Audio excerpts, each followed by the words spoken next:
It's the Locked On Flyers podcast for Friday, May 17th, your daily dose of Flyers news, analysis, and high quality content that is excited for Memorial Cup time, especially this year. Yeah, it's a fun time of the year.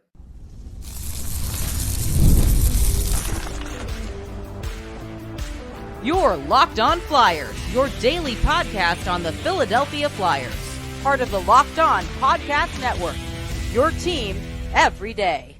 Hey there, and thanks for making Locked On Flyers your first listen every day. I am Rachel Donner. You can find me on Twitter at rmiriam. I'm here as always with Russ Cohen, who's on all your favorite social media apps at Sportsology, and we are at Locked On Flyers on Instagram, Threads, Blue Sky, and Twitter as well. Today's episode is brought to you by Game Time. Download the Game Time app, create an account, and use the code LOCKEDONNHL for $20 off your first purchase. Terms apply. You can find our show over on YouTube or on the SiriusXM app or anywhere you listen to podcasts. Subscribe to get our latest episode as soon as it's available here on the Locked On Podcast Network, your team every day. Russ, we talked a little bit about the forwards. Well, we talked a lot about the forwards eligible in the draft this year, potentially for the Flyers, some of whom are playing in men's worlds. We're going to get into those particular guys and what that tournament can do for them. But want to talk about the Memorial Cup because Flyers fans have especially a good reason to tune in this year as we have three prospects in this grand championship tournament. Interestingly, all three championship series from the WHL, the OHL, the Q ended in sweeps, which is just wild to think about. Like sometimes it just happens, but still, like for all three. Yeah, I mean, some of these games were good games. The one game was overtime. I remember the London game was a high-scoring overtime game. So, yeah, I mean, just happens, but doesn't mean the competition won't be good for the Memorial Cup. I'm not going to base it on that. No, I think it means it'll be even better in a lot of ways because you feel like some of these teams could be resting on Maybe. their laurels a little bit. And so they're going to have to get back into the swing of some tough competition. Of course, London winning the OHL championship means that Oliver Bonk and Denver Barkey will be playing in the tournament. Denver Barkey wound up with 6 goals and 21 assists in 18 games played in the playoffs there. Oliver Bonk, 7 goals, 9 assists in those 18 games. Hell of a playoffs for these guys. Yeah, good playoffs for these guys. You know, like I said, doesn't change what I think of their trajectory, kind of keeps them status quo, but good that they're still playing.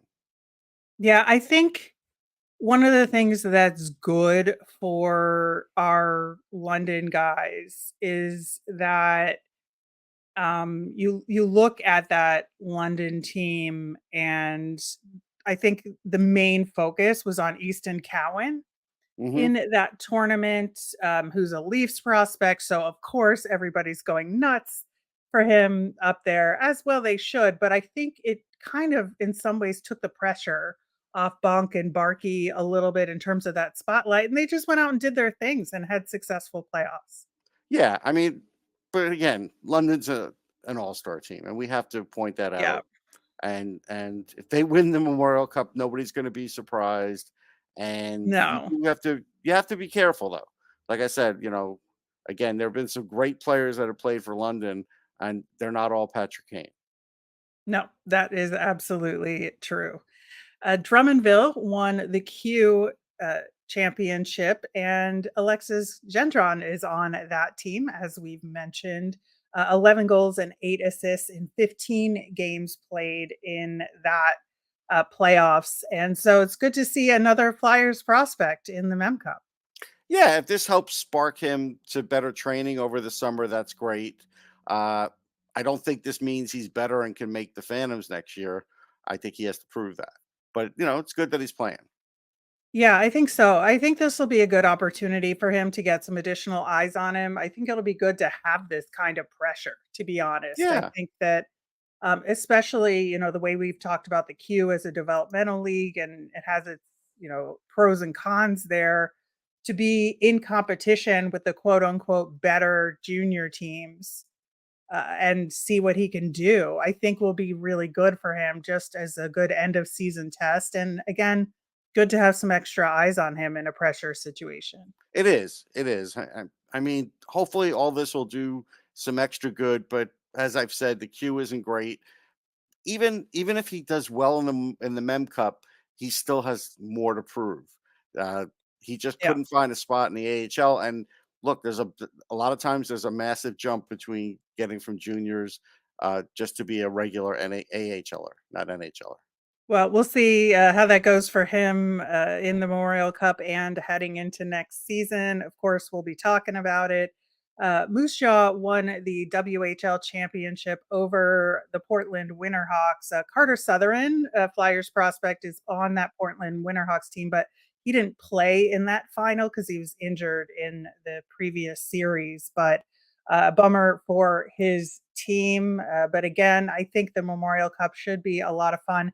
It's in Saginaw in Michigan. It hasn't been in the States for a while. And it's, I think, the first time they've hosted it. It could be.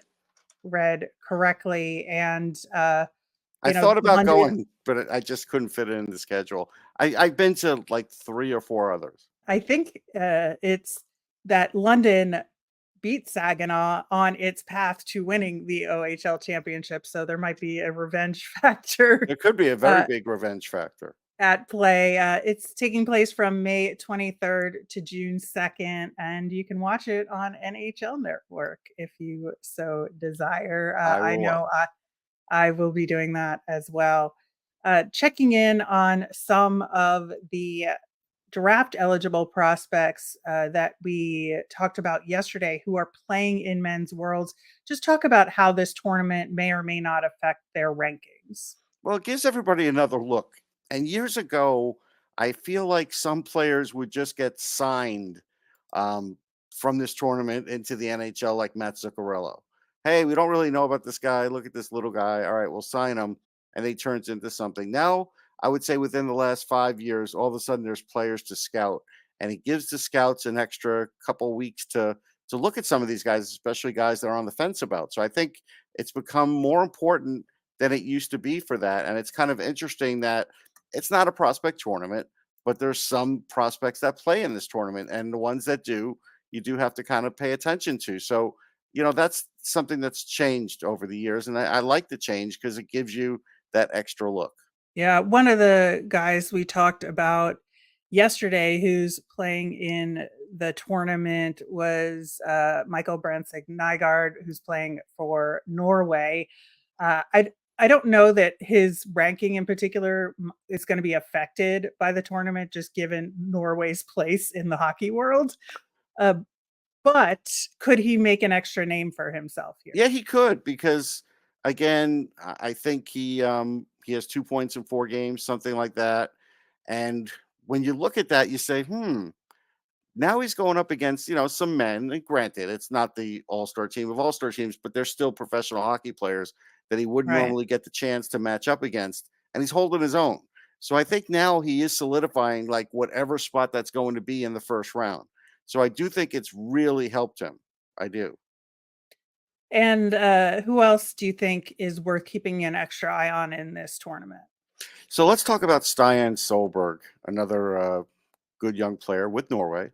Yeah, he's got a decent size.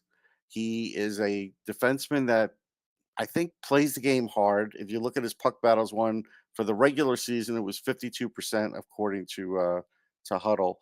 45% of his shots got on goal. He had 11 goals, it looks like, this year. So he's a guy that I think you could make a number 4 in this league. And he's playing right now. And I believe he played in the World Juniors too. I think that's where I first noticed him. And so you have both of those things going for him. And as a defenseman, I think that's something where he's a bit of a surprise right now. And I think he could work into the bottom of the first round or not. Then he's going to be, somewhere in that first 15 picks of the second round. Yeah, in the World Juniors, he had 2 points in 5 games. So, and again, not a great team. You look up the talent that they have to go up against. It's hard. Yeah, it is interesting because, he spent almost all of his time playing in Norway, which, to be fair, he is from Norway, so Yep. you don't fault him, but he's gonna try his hand in the SHL next season in Sweden, so that's gonna be a little bit of a step up for him, and which I think, shows good progress, right? Yeah. So that's a plus because he's already playing against men, and now they're going to put him in one of the best men's leagues in the world. Teams are going to like that when they go to draft him. Uh, Again, I like the way he keeps the puck in the offensive zone. His shot does get through traffic. That's something that Flyers are looking for a defenseman that can get a shot through. He's one of those guys. Good first pass, plays a lot of minutes too. The interesting thing about him is he gets 111 on the power play, but 203 shorthanded. So clearly he's a guy that's good on the penalty kill, and that's something where I think those guys don't come around every day. He averages 2.2 hits a game in that league too. So this is a guy I think the Flyers could target, especially if for some reason the first round they ended up going with two forwards. That next pick of theirs, whenever that is, um, could be this guy because he could be around in the late second, third round. It's possible. Good to know, and then, anybody else? Scouring around, let's talk about, Constable Hellenius again, who got a lot of talk early in the year. I think his numbers have been good. I think everybody realizes now that for a younger player, he's proven it. Like to me, he he doesn't have to put up big points in this tournament. I don't think he was going to because again, a lot of pros are on this tournament, so he's not like a budding superstar, but he could be one of those late developing stars. This year, as an example, he averaged 17-22 of ice time, which is really good. 58% shots on goal, 46% on the puck battles, even almost a hit a game. So all those things are good, averaging 4.6 shots a game. So, you look at those kinds of things and you say, all right, then if he's a center, like I do think he's a center, and that's the gamble.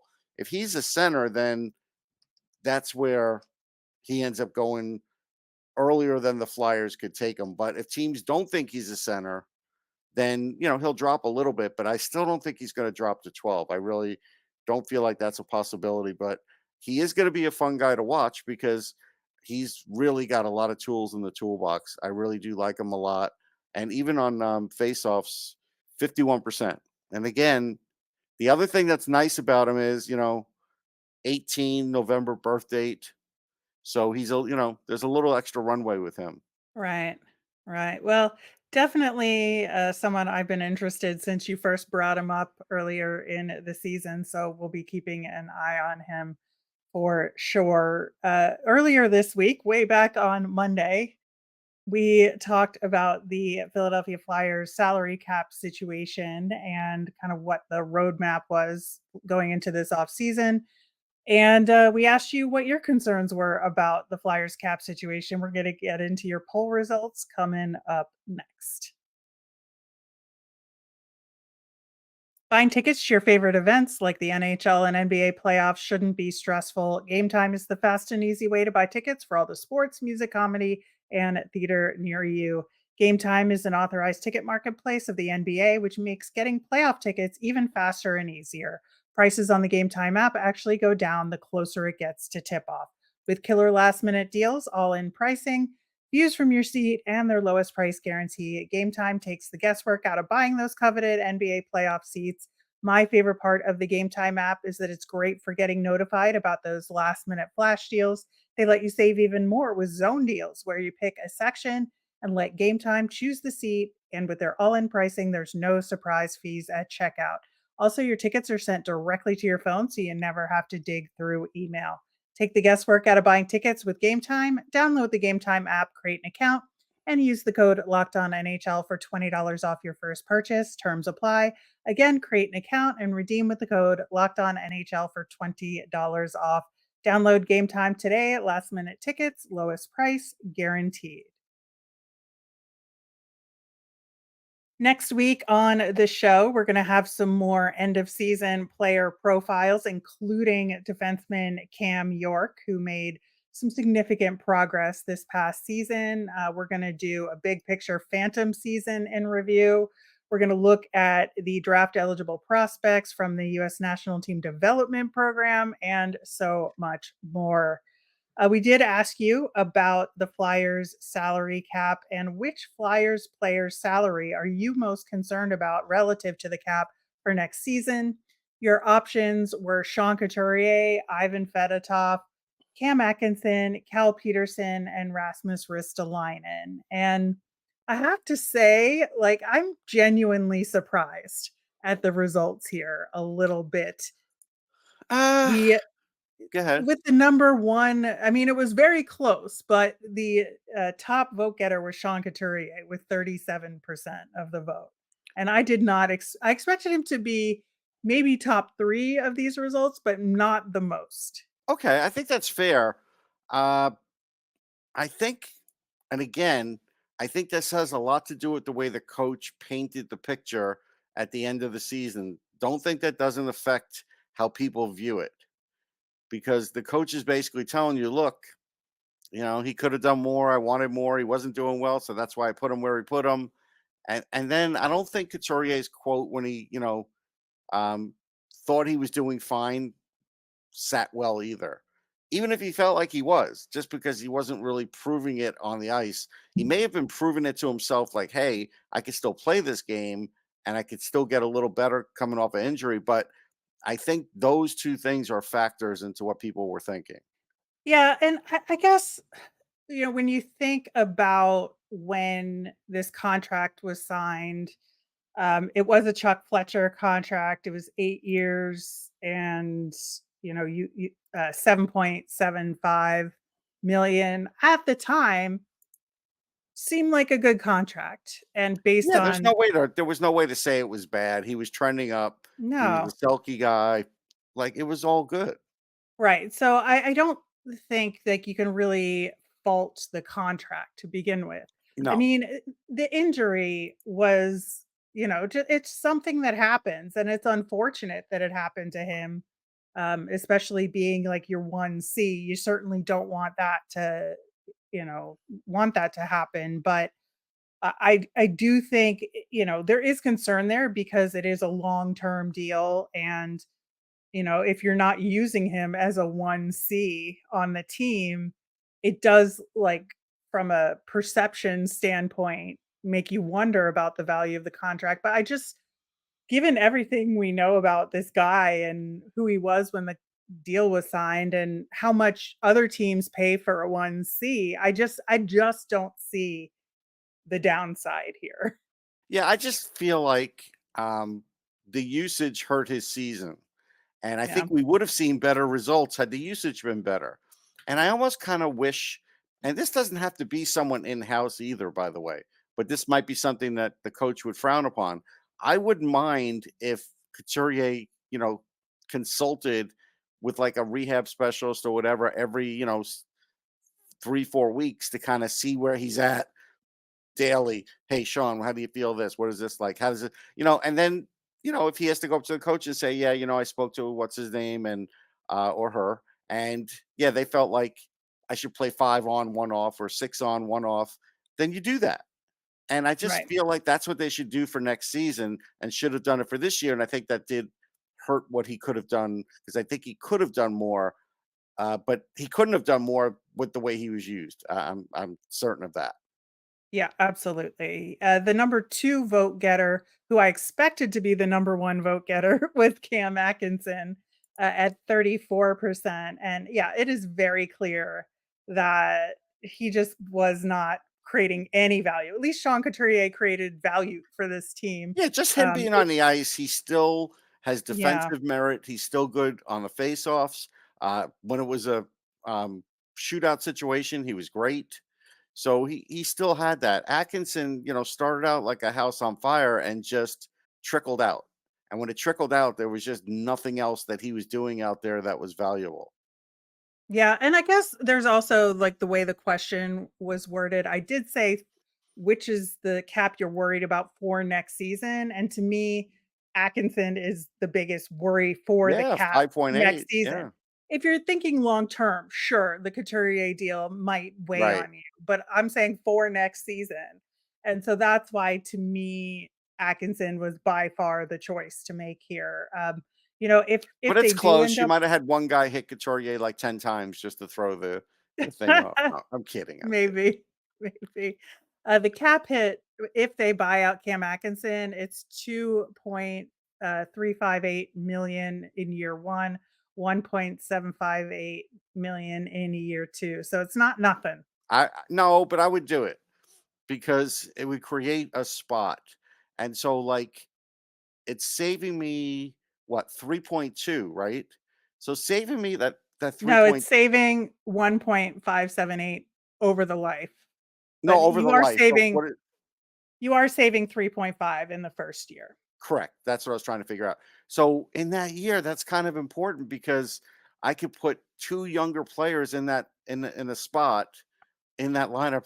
One of the defensemen, and maybe you resign Tanner Lisinski. Just saying, somebody like that, Or Ollie Lixel or or Ollie, something. yeah, and you're at least there's hope with that.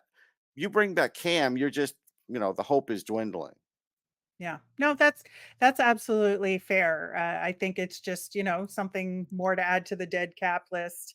But this is definitely a year where they shouldn't be going out to sign free agents, as we've talked about. So uh, we'll see what they decide to do there. The number 3 vote getter was Rasmus Ristolainen. I get it. Hmm. We just don't know with him, and it's a He big has to cap play. hit. Nobody's taking Yeah. him with any significant salary without seeing him play, and he's going to have to Right. play for a little while and do some really good things out there. Right, which is why it's a concern for some people because there's Yeah, literally nothing you can do about it. That's a cap hit that we're gonna keep no matter what, probably until the trade deadline. and if you buy it out, it's probably as bad as Kevin Hayes. Oh, yeah. It's not great. So, So that's why you there's can't just buy him out. yeah, yeah. So then in 4th place was Cal Peterson at 10% of the vote. Yeah, this is one that bums me out because I still think the three-way deal and, getting Sean Walker, being able to flip him, like, I still think it was all worth it in the end because, we got that extra pick out of it, and I just it's gonna suck for lack of a better word, but we just have to eat it at this point. Yeah, I would say this. I think so far it's all worth it. But if Felix Sandstrom were to go somewhere and become like a backup, a decent backup, then we will argue this in the future because he's the one who took that spot away and that playing time away. But for now, I agree with you. But I want to look back on Yeah, this in a I year, a know, couple of years. I know, Remember and Anthony I think Stellaris? Like we felt bad.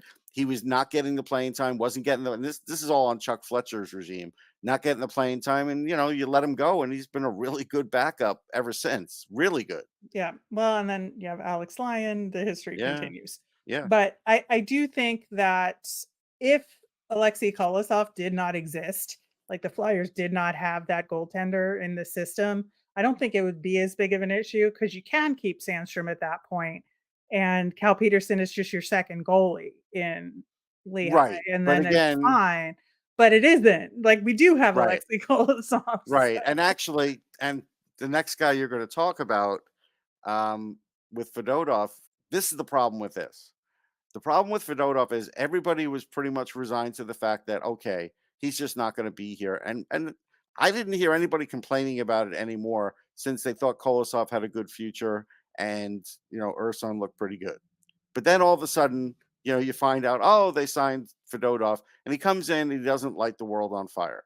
So now there's a little bit of unrest in my mind about Fedotov. That's why he ended up on this list, and that's going into next season now, that's a concern because if Urson still needs a legitimate backup, like for more games than a normal backup, that's what I'm getting at. Like Shesterkin will only need a backup for X amount of games. Urson might need more than that. And if right. Fedotov isn't that guy, if he's not up to the task, then there's a problem. There absolutely is, and I think we were in some ways better off without him Right. in terms of our, feelings going into this offseason and goaltending because we're like, "Oh, okay, we have Sam Everybody Ersson." moved on. Everybody had kinda moved on, and we're like, "Maybe we'll try and find a goaltender in free agency. Maybe, Cal Peterson will be better than we think, or they'll keep Sandstrom or whatever." But there was sort of a resignation to it, and we had, like, done the mental math and moved on, and now Only it's like because Urson did well. Before Urson, the thought was, "Hey, Fedotov can come over here and be the number one." Nobody was even thinking about the Carter Hart stuff too hard, but maybe he could be a future yeah, number one, or at least and then all that went away. It all went away. It all changed. Hart left, for obvious reasons, and so he was gone. And then all of a sudden, you get him, and then it's like, oh, now we got him. What do you do?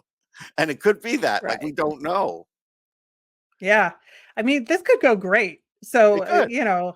I think that, with Flyers goaltending, there's a natural tendency to think negatively about it. But this could go well for the Flyers Well, in the the whole grand thing, scheme of things we're not gonna go through the whole history, but pre-Hart, it was shaky. During Hart, it was not shaky at all. And now you until go it was. until it was, right? And then right. And then now is why, that thought is back because, okay, there's no clear cut. Even though Urson was the number one this year, he's not like a clear cut guaranteed one you're gonna have for 10 years. Nobody's willing to say that yet. So that's where all this, I think, comes in. And so fans do talk about it. I think it's fair to do that. Yeah, absolutely. You guys are less worried about it though, with only 2% of the vote there. Maybe we're overthinking it, but there is something to talk about there for sure. We'll come back with a new question for next week, so stay tuned on the Monday show. And looking forward to hearing your answers to that one. In the meantime, the NHL playoffs are trucking along, and we have a horse in that race, so to speak, because we want Florida to lose to get a better draft pick. We're going to check in on that coming up next. Passion, drive, and patience. The formula for winning championships is also what keeps your ride or die alive. eBay Motors has everything you need to maintain your vehicle and level it up to peak performance. Superchargers, roof racks, exhaust kits, LED headlights, and more. Whether you're into speed, power, or style, eBay Motors has you covered. With over 122 million parts for your number one ride or die, you'll always find exactly what you're looking for. And with eBay Guaranteed Fit, your part is guaranteed to fit your ride every time or your money back. Because with eBay Motors, you're burning rubber, not cash. With all the parts you need, the prices you want, it's easy to make your car the MVP and bring home huge wins. Keep your ride or die alive at ebaymotors.com. Eligible items only, exclusions apply, eBay guaranteed fit, only available to U.S. customers. So the NHL playoffs are continuing. I think honestly, the second round might be better than the first round It's so far. shaping up that way. There could be multiple game sevens, like a bunch. Right. And, it felt like just the first round, normally there's a frenzy to it. And Yeah. there's with so many games, and it's just so much of it goes to overtime and all of this. And there was some of that, but it just didn't feel as intense as this second round has been. And I feel like, there's some coaches' grudges happening. There's Oh, officiating yeah. controversy.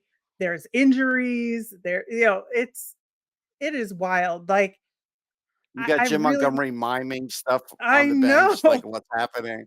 Like, it's Jim really J funny. I had no idea Jim Montgomery was this guy. I love this Yeah. Jim Montgomery, I Yeah, gotta yeah, yeah. say. It's fun. And even Brad Marchand today basically said that Sam Bennett sucker punched him and got away with one. Yep, He didn't use the word yep. sucker punch, but he goes, "Yeah, he got away with one."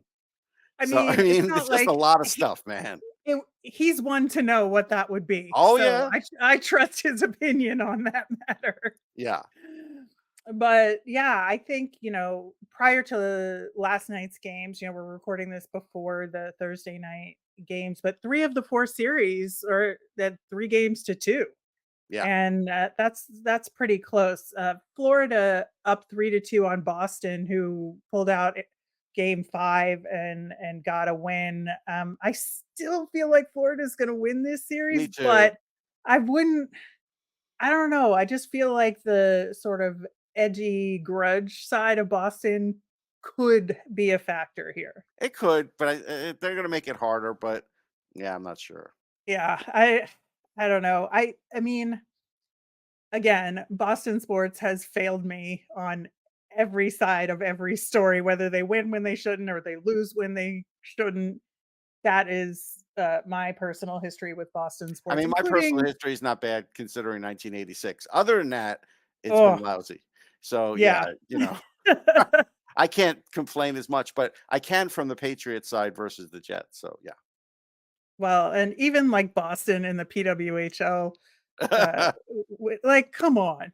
They had such a lousy regular season. Anyway, I covered um, that, I covered that championship run of theirs though, and it was nice. I was on the ice at the end. I've got some nice no, I'm photos. talking this year in Oh, this the year. Oh, I'm this sorry. Yeah. year. Well, I mean, So, Toronto typical having a major injury at the wrong time. yeah, It's that's typical Toronto, no matter what sport it is, it seems. yeah, poor Nat Spooner. Yeah, Anyway, she seems to get hurt a lot. I don't know if that's the truth, but I've seen her hurt a few times already in her career. So yeah, I feel bad. yeah. But as far as the other series go, obviously we don't know what happened with Rangers Carolina, Nope. but um, and then there's Edmonton, Vancouver, who are tied at 2 games apiece. This Dallas, Colorado series though It's wild. is I don't understand it, and like nothing is happening according to I what don't my I expectations don't think have you been. can understand it because even if Colorado's down, like in games, Hmm. they still have the better team on the ice. So Yep.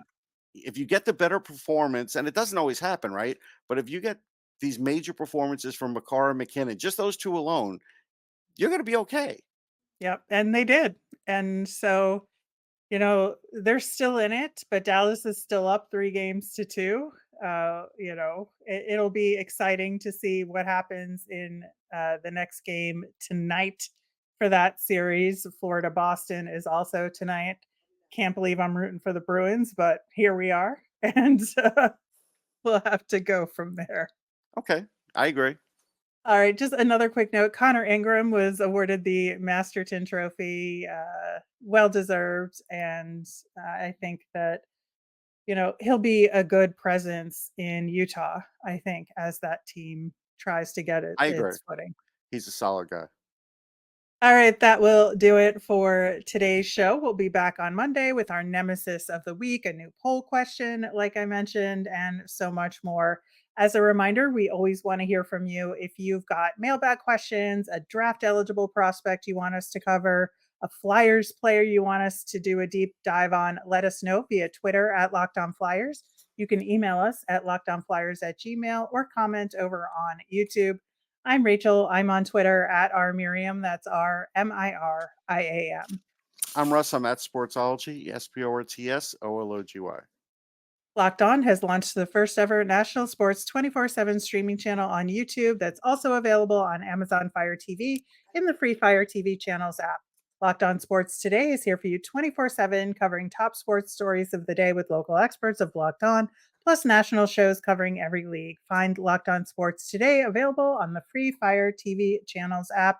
Have a great weekend, everyone.